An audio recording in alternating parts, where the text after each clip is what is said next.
오늘의 말씀은 마태복음 5장 1절에서 12절입니다.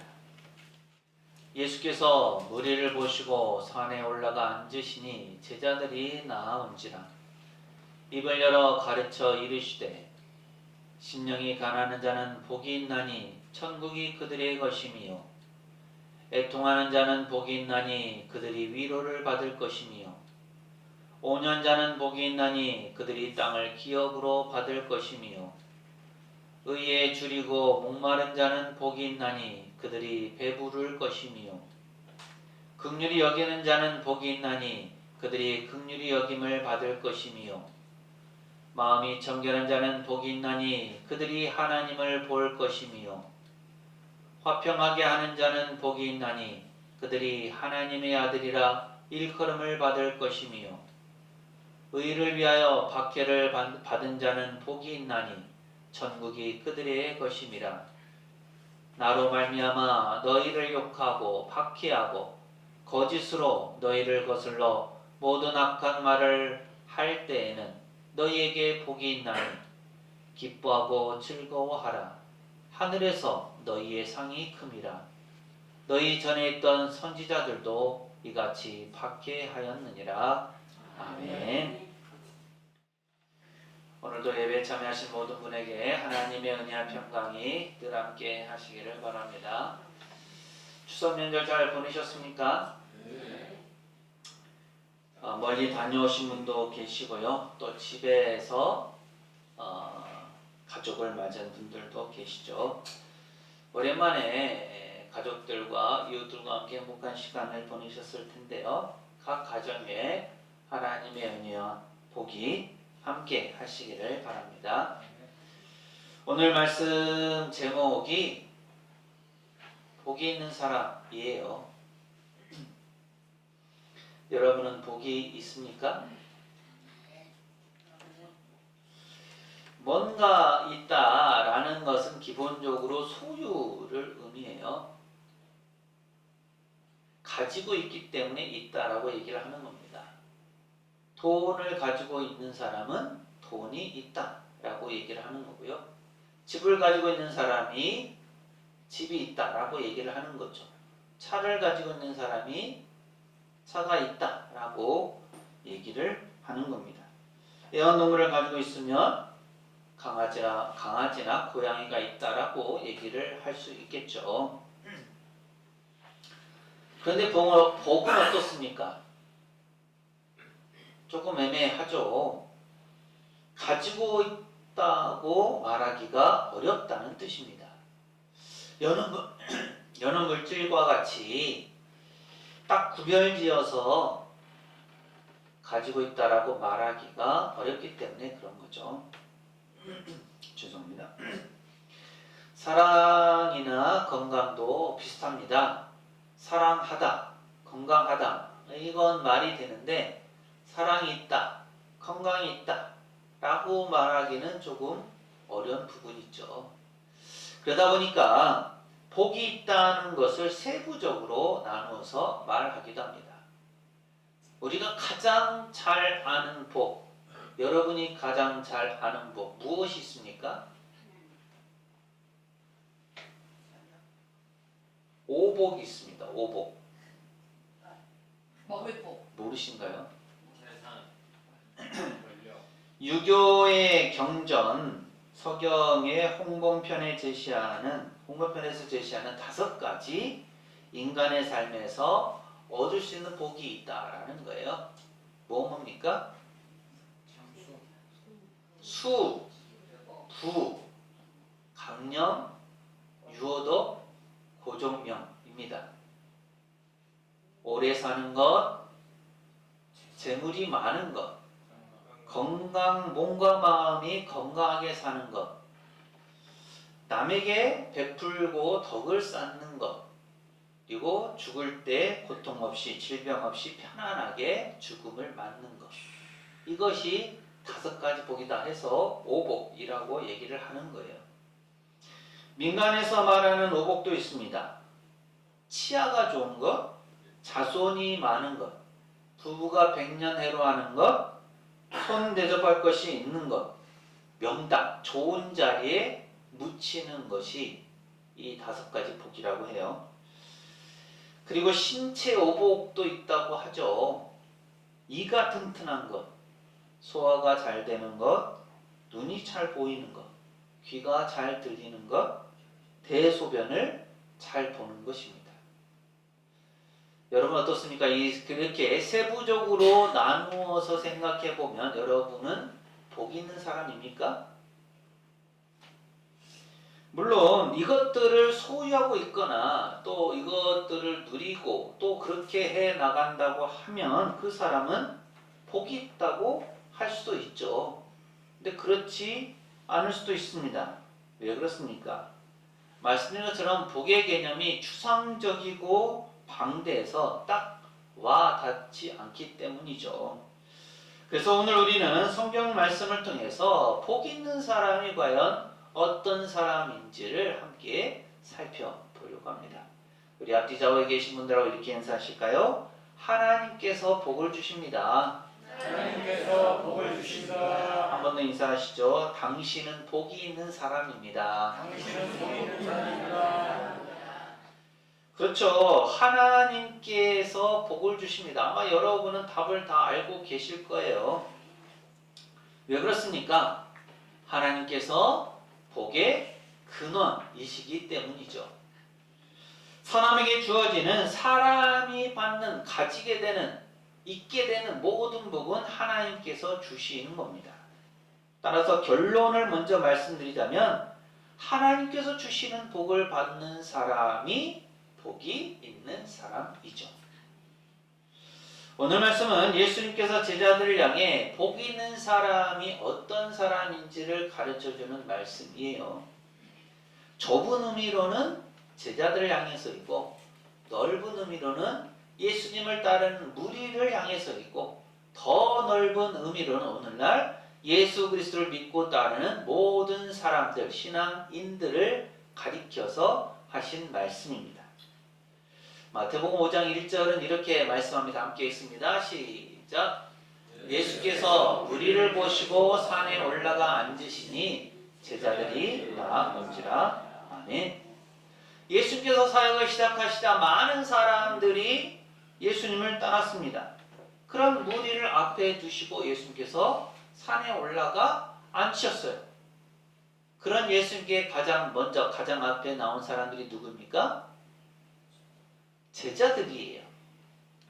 제자들이 누구입니까? 제자들은 예수님께로부터 선택을 받은 사람들입니다. 예수께서 사역을 시작하시면서 처음에 회개하라, 천국이 가까이 왔느니라 라고 말씀을 선포하셨어요. 그리고 나서 길을 다니시면서 제자들을 부르셨습니다. 대표적으로 부름을 받은 제자들이 베드로를 비롯한 어부들입니다. 그리고 예수님은 갈릴리 지역을 두루 다니시면서 회당에서 말씀을 가르치시고 천국 복음을 전파하시고 또 백성 중의 모든 병과 모든 약한 것을 고치셨습니다. 어떻게 되었을까요? 오늘날처럼 뉴스 매체가 발달하고 인터넷이 발달하고 SNS가 발달해서 금방 소문이 날 것 같은데 그 당시에는 이런 매체들이 없었고 매개들이 없으니까 소식이 느릴 수밖에 없습니다. 하지만 예수님에 관한 소식, 소문은 빨리 퍼져나갔습니다. 그래서 많은 사람들이 예수님께로 모여들었죠. 특히 사람들은 모든 앓는 사람들, 병든 자, 귀신 들린 자, 간질하는 자, 중풍병자들을 예수님께로 데려왔고요. 예수님은 그들을 고쳐주셨습니다. 그러자 수많은 무리가 예수님을 따르게 되었죠. 이런 모습을 눈앞에서 보게 된 제자들은 어땠을까요? 아, 우리 예수님께서 능력이 많으신 분이시구나. 우리가 눈앞에서 하나님의 역사를 직접 보는구나. 이곳이 바로 하나님 나라구나 라고 하면서 자긍심을 가지지 않았겠습니까? 예수님께서 산에 앉으셨을 때도 제자들이 그 앞으로 나왔습니다. 그런데 그런 제자들 향해서 예수님께서 또 예수님을 따르는 이들 향해서 말씀하시는 거예요. 복이 있는 사람은 이런 사람들이다. 그 내용은 다음 주에 자세하게 살펴보겠지만 대체적인 내용은 사람들이 그동안 알고 있었고 생각해왔던 복과는 전혀 다른 개념이었습니다. 특히나 가장 앞에서 예수님의 말씀을 듣는 제자들에게 하시는 예수님의 말씀은 충격적이었어요. 왜 그랬을까요? 예수님을 따르는 무리에서 가장 앞서 있던 제자들은 예수님의 인기가 높아질수록 자기들의 지위도 높아질 것이라고 여겼습니다. 자신들도 그만큼 중요한 존재라고 생각한 거죠. 예수님으로 인해서 자신들의 신분도 상승할 것이라고 믿었고 예수님의 선택을 받은 사람들이다 라는 그것으로 인해서 예수님을 더 지키고 싶어하고 또 나아가서 예수님을 독점하려고 하는 그러한 욕심도 유혹도 생기게 되었습니다. 그런 제자들 그들을 향해서 예수님께서 하시는 말씀이 명성과 재물을 기대하지 말라고 하시는 거예요. 애통과 주림과 박해를 마주하더라도 놀라지 말라고 말씀하십니다. 물론 예수님은 제자들이 이 세상에서는 아닐지 모르지만 상을 받게 될 것이라고는 말씀하십니다. 예수님을 따르면 큰 인기를 얻을 때가 있을지도 모릅니다. 그러나 조롱과 비웃음과 심지어 박해까지도 받을 수 있다라는 것이 예수님의 가르침이었습니다. 이것이 제자로서 각오해야 할 너희들이 앞으로의 삶의 모습이고 이렇게 사는 사람에게 복이 있다는 말씀이에요. 과연 이렇게 사는 사람을 복 있는 사람이라고 할 수 있을까요? 여러분 예수님의 말씀에 동의하십니까? 심령이 가난한 사람, 애통하는 사람, 오묘한 사람, 의에 줄이고 목마른 사람, 긍휼히 여기는 사람, 마음이 청결한 사람, 화평하게 하는 사람, 의를 위하여 박해를 받는 사람. 이런 사람들이 복 있는 사람입니까? 물론 일부는 동의할 수 있겠죠. 그래서 사람들은 예수님의 이 말씀을 들으면서 의아해 할 수밖에 없었고 제자들은 충격을 받을 수밖에 없었습니다. 그렇다면 성경에서 가르치는 복이 있는 사람은 과연 어떤 사람일까요? 성경의 여러 인물들 가운데 대표적인 세 사람의 모습과 함께 살펴보겠습니다. 첫 번째 살펴볼 인물은 아브라함이에요. 여러분은 아브라함 하면 무슨 생각이 드십니까? 아브라함 하면 어떤 것이 떠오르신가요?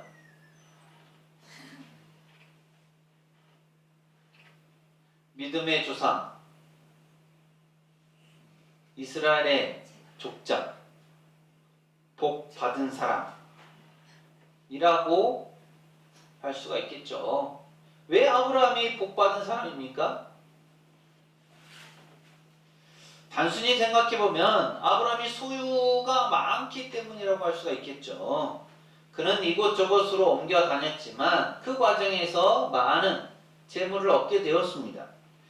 그러다 보니까 조카 롯과 함께 다녔는데 나중에는 롯과 따로 떨어져서 지내야만 할 상황에까지 이르게 되었습니다. 반면에 후손이 있지는 않았어요. 100세가 될 때까지 자식이 없었습니다. 그래서 별 방법을 다 동원해서 후손을 얻으려고 하였습니다. 그러다가 100세에 낳은 아들이 바로 이삭이죠. 그리고 아브라함을 가리켜서 믿음의 조상이라고 합니다. 이스라엘이라는 민족의 첫 번째 족장이었기 때문에 당연히 아브라함은 이스라엘 민족의 조상이라고 불릴만 합니다. 거기에다가 하나님께로부터 인정을 받아서 믿음을 인정받아서 오늘날 모든 믿는 사람의 본이 되는 믿음의 조상이라고 불립니다. 이런 모습들이 아브라함이 복받은 사람, 복 있는 사람이라고 하는 이유가 될 겁니다. 그런데 과연 그럴까요? 이런 것들이 아브라함이 복 있는 사람이라고 할 근거가 됩니까? 아브라함이 소유를 많이 가졌기 때문에 복 있는 사람입니까? 아브라함이 아들 이삭을 100세에 얻었기 때문에 복 있는 사람입니까? 아브라함으로 인해서 이스라엘이라는 민족을 이루게 되었기 때문에 아브라함이 복 있는 사람일까요? 아브라함이 믿음을 인정받아서 오늘날까지 본받을 만한 믿음의 조상이니까 아브라함이 복이 있는 사람입니까? 물론 맞는 말입니다. 틀린 것이 없죠. 소유가 많은 것도 복이고 많이 늦은 감이 있지만 후손을 얻은 것도 복이고 또 그런해서 한 민족을 이룬 것도 복이고 오늘날까지 믿음의 조상으로 불리는 것도 복입니다. 그런데 이 모든 것을 아브라함이 어떻게 얻게 되었을까요? 어떻게 이 모든 것들을 이루게 되었습니까? 아브라함이 열심히 노력해서 힘을 쏟아부어서 최선을 다해서 살다 보니까 어느 날 이루게 된 겁니까? 아니죠. 하나님께서 아브라함에게 복을 주셨기 때문입니다. 소유가 많은 것, 후손을 얻은 것, 한 민족의 조상이 된 것, 믿음의 조상으로까지 불리게 된 것, 이 모든 것은 하나님께서 아브라함에게 주셨기 때문이죠. 우리가 너무도 잘 아는 말씀 창세기 12장 2절은 이렇게 말씀합니다. 함께 읽습니다. 시작. 내가 너로 큰 민족을 이루고 네게 복을 주어 네 이름을 창대하게 하리니 너는 복이 될지라. 아멘. 하나님께서는 이렇게 아브라함에게 약속을 하셨고 그 약속을 이루셨습니다. 그래서 아브라함은 복을 받았고 복이 있는 사람이 되었죠. 그가 소유가 많은 것, 아들 이삭을 얻은 것, 한 민족의 조상이 된 것, 믿음의 조상이 된 것, 이 모든 것은 하나님께서 아브라함에게 주신 복입니다. 그래서 아브라함은 복이 있는 사람이죠. 두 번째 살펴볼 인물은 욥이에요. 욥이 어떤 사람입니까? 물론 고난의 대명사로 불립니다. 하지만 초기에 욥은 아브라함 못지않은 부자였습니다. 그에게는 많은 소유물이 있었고 자녀도 10명이나 되었죠. 소유물이 많고 자녀도 있으니 욥은 복이 있는 사람입니까? 하나님께서는 욥의 모습을 칭찬하셨어요. 욥과 같이 온전하고 정직하여 하나님을 경외하며 악에서 떠난 사람이 없다라고까지 하셨습니다. 이렇게 하나님께로부터 많은 복을 받고 또 의로운 사람이라고 칭찬까지 받을 정도이니 욥이 복이 있는 사람입니까? 당연히 복이 있는 사람인 것은 맞죠. 하지만 우리는 이런 욥의 인생이 평탄하지 않았음을 압니다. 하나님은 욥을 칭찬하고 인정하셨지만 사탄은 욥을 인정하지 않았죠. 아무 이유 없이 하나님을 경외할 리가 없다라고 하면서 하나님께로부터 욥을 시험할 수 있는 권한을 받습니다. 그래서 욥이 시험을 받게 되는데요. 어떻게 됩니까? 욥은 한순간에 자신이 가지고 있던 모든 것을 다 잃어버리고 맙니다. 소, 나귀, 양, 낙타, 종은 물론이거니와 자신의 자녀들까지 모두 잃게 되죠. 그래도 욥은 범죄하거나 하나님을 원망하지 않았습니다. 그러자 사탄이 다시 욥을 시험하죠. 이번에는 욥의 몸, 신체에 관한 것이었습니다. 하나님께서 생명은 취하지 말라고 하셨기 때문에 생명을 잃을 정도는 아니었지만 발바닥에서부터 정수리까지 난 종기로 인해서 욥은 몹시도 괴로워했습니다. 옆에서 그 모습을 지켜보던 아내까지도 하나님을 욕하고 죽으라고 비난했지만 욥은 범죄하지 않았습니다. 이렇게 하나님을 잘 믿고 있던 사람이 한순간에 모든 것을 다 잃어버리고 생명의 위협까지 받는 상황에 놓였는데 욥은 복이 있는 사람인가요? 가진 것이 많을 때는 복이 있는 사람이었지만 지금은 모든 것을 다 잃어버렸으니 복이 없는 사람입니까? 고통 속에서 친구들과 끊임없이 논쟁을 벌이게 되는데 욥은 복이 있는 사람일까요? 물론 우리는 욥의 이야기의 결말을 압니다. 욥은 하나님 앞에서 그의 믿음을 잘 지켜서 하나님으로부터 회복을 경험하죠. 이전의 모든 소유보다 갑절, 배나 더 얻게 됩니다. 자녀들도 다시 10명이 되죠. 그의 모든 형제와 자매, 이전에 알던 이들이 와서 지난 재앙에 대해 욥을 위로하면서 각각 금전과 금고리를 주었습니다. 이렇게 욥의 소유물이 다시 많아졌으니 이제 욥은 복을 받은 사람일까요? 그렇다면 만일 하나님께서 욥을 이전의 삶으로 회복시켜주지 않으셨다면 어떻습니까? 욥은 복이 없는 사람이 되었을까요? 욥에게 있어서 가장 중요한 것은 소유물이 있지 않았습니다.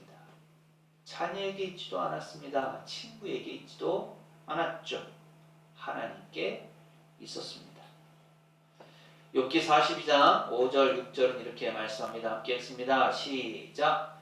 내가 주께 대하여 귀로 듣기만 하였사오나 이제는 눈으로 주를 배움나이다. 그러므로 내가 스스로 거두어드리고 티끌과 제 가운데에서 베게 하나이다. 아멘.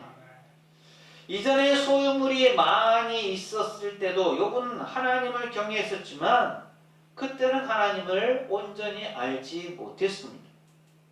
물론 사람이 하나님을 다 온전히 알 수는 없죠. 하지만 욥의 표현에 있는 것처럼 하나님께 대해서 귀로 듣기만 하다가 이제는 하나님을 눈으로 뵙게 되었습니다. 하나님을 대하는 시각이 고난 전과 후가 그렇게 달라진 거죠.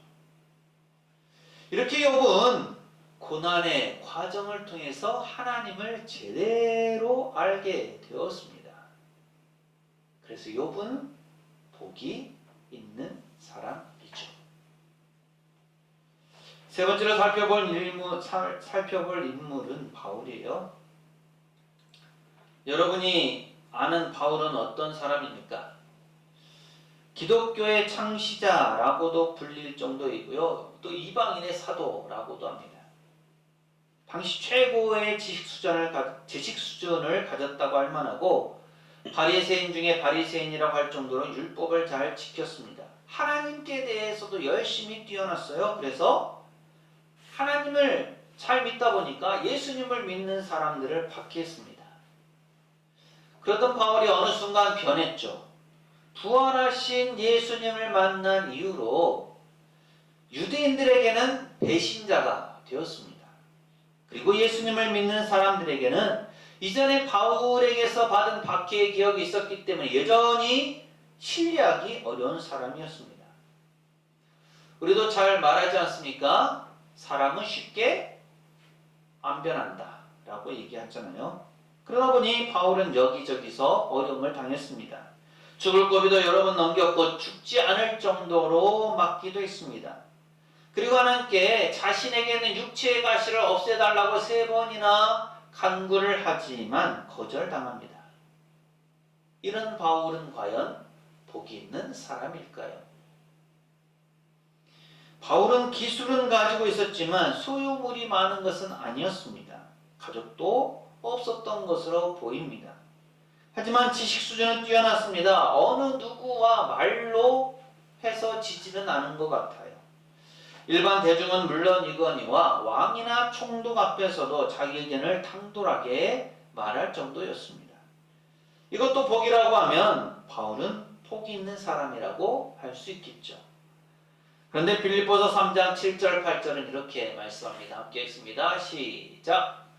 그러나 무엇이든지 내게 유익하던 것을 내가 그리스도를 위하여 다 해로 여길 뿐더러 또한 모든 것을 해로 여김은 내 주 그리스도 예수를 아는 지식이 가장 고상하기 때문이라.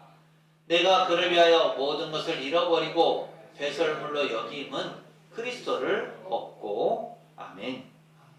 이 말씀대로라면 이제 바울은 가진 것이 하나도 없습니다. 그나마 바울에게 있었던 유일한 자산이라고 할 수 있는 유대교, 그에 관한 지식마저도 다 버렸다고 합니다. 그런데도 바울이 과연 복이 있는 사람일까요? 바울이 자신에게 유익하던 이 모든 것을 버릴 수밖에 없었던 이유가 무엇입니까? 그것은 그리스도를 얻고 그리스도를 더 잘 알기 위해서였습니다.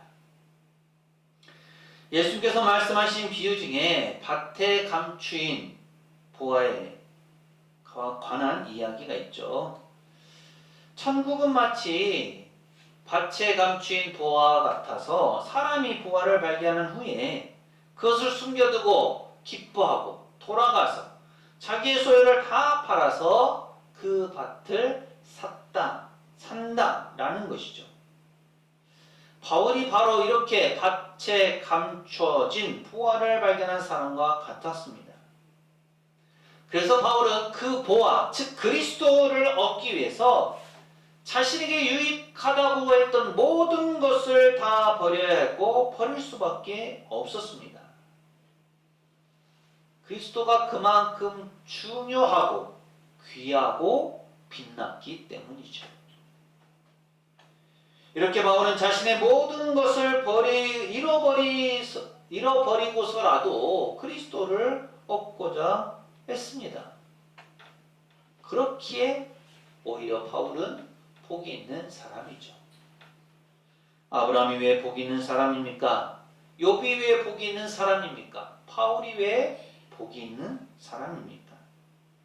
그들에게는 복의 근원이신 하나님께서 계셨습니다. 하나님께서 그들과 함께 하셨고 그들은 하나님을 가까이 했습니다. 그랬기에 그들은 복이 있는 사람이죠. 오늘 우리는 어떻습니까? 우리는 복이 있는 사람입니까? 무엇으로 복의 기준을 삼습니까? 장수, 재물, 권력, 명예, 건강, 자녀와 같은 것들입니까? 그것을 가지고 있다고 해서 복이 있는 사람이라고 할 수 있을까요? 아닙니다. 그럼에도 우리는 복이 있는 사람입니다. 우리가 복이 있는 사람인 분명한 이유는 다른 어떤 것을 많이 가지고 있기 때문이 아닙니다. 하나님께서 우리와 함께 하시기 때문입니다. 우리가 하나님의 백성이요 하나님의 제자요 하나님의 자녀요 예수님의 제자이기 때문입니다. 중증 뇌성마비를 가진 송명희 시인의 나라는 시가 있죠.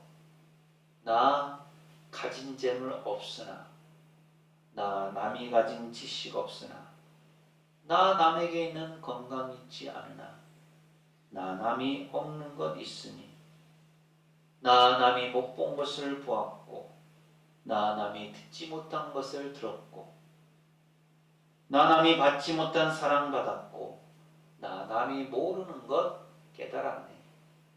공평하신 하나님이 나 남이 가진 것 나 없지만 공평하신 하나님이 나 남이 없는 것 갖게 하셨네.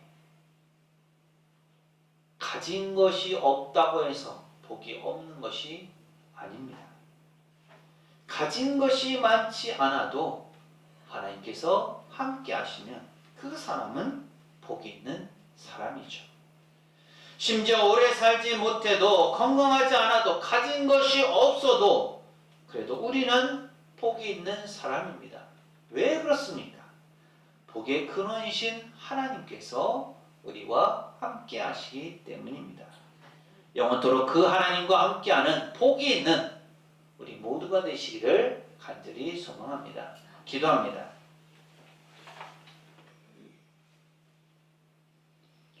누가 복이 있는 사람일까요? 예수님은 자신을 따르는 무리를 향해 그리고 그에 앞서 제자들을 향해 어떤 사람이 복이 있는 사람인지를 가르쳐 주셨습니다. 당시 사람들이 전혀 생각하지 않았던 제자들에게는 충격에 가까운 복의 개념으로 복이 있는 사람에 대해 가르쳐 주셨습니다. 오늘날 저희도 예수님 당시의 사람들처럼 무언가를 가지고 있고 누리고 있어야만 복을 받은 복 있는 사람이라고 생각하고 있는 것은 아닌지요. 아브라함, 욥, 그리고 바울의 모습을 통해 복이 있는 사람이 어떤 사람인지 다시 한번 점검하게 하시고 하나님께서 함께 하심이 가장 근본적인 복임을 되새기면서 복 있는 사람으로 살아가게 하옵소서. 하나님 없이 가지는 것, 하나님 없이 누리는 것은 결코 복이 아님을 기억하면서 복의 근원이신 하나님과 함께 주님과 동행하는 복을 누리며 사는 저희 모두가 되게 하옵소서. 예수님 이름으로 기도합니다. 아멘. 가진 것이 많아도 누리는 것이 많아도 복이 있는 사람이 아닙니다. 하나님과 함께하는 사람이 복이 있는 사람입니다. 사랑하는 새송교회 교우 여러분, 이 말씀을 가슴에 새기고 세상으로 나가십시오. 하나님께서 우리와 함께 하십니다. 지금은 우리 주님 예수 그리스도의 은혜와 아버지 하나님의 무한하신 사랑하심과 보혜사 성령님의 충만 교통하심이 복이 있는 사람으로서 복의 근원이신 하나님과 함께 영원토록 살기를 소망하는 새송교회 모든 교우들 가정과 삶과 생업과 사역 위에 이 한 주간의 모든 생활 가운데 오늘 예배에 참여한 모든 이들과 우리 교회 위에 영원토록 함께 하시기를 간절히 축원하옵나이다.